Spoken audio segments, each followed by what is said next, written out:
Pourquoi est-ce qu'un chrétien il ne fait pas tout simplement ce qu'il veut vu qu'il a été définitivement pardonné en Jésus-Christ? Alors il y a au moins trois raisons pour lesquelles un chrétien ne va pas se mettre à faire n'importe quoi. Écoutez jusqu'au bout.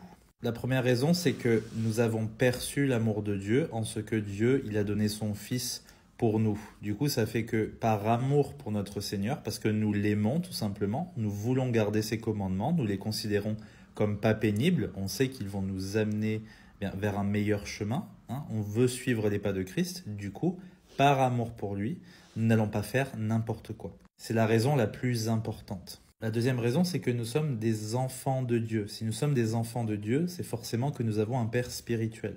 Et ce Père, il peut châtier ceux qu'il aime, hein. Jésus lui-même dit ça en Apocalypse chapitre 3, « Je châtie ceux que j'aime ».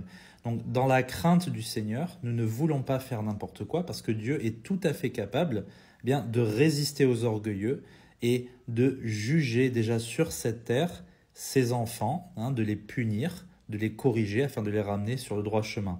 Donc je n'ai pas envie que Dieu en arrive à cette étape. La troisième raison, c'est qu'il y a des récompenses à obtenir. Jésus, il a dit « Je reviens et ma rétribution ou ma récompense est avec moi ».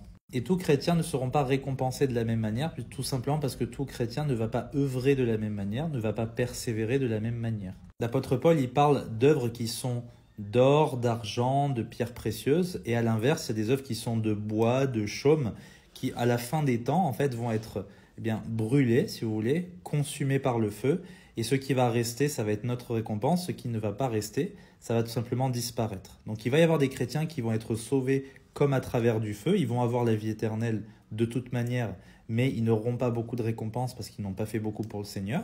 Mais il y en a d'autres qui auront beaucoup œuvré pour le Seigneur et ils vont recevoir des récompenses. Donc ça, c'est aussi un puissant moteur qui nous pousse à agir pour Dieu. Ce sont trois raisons parmi d'autres, mais elles sont assez importantes et il faut les considérer. Que Dieu te bénisse.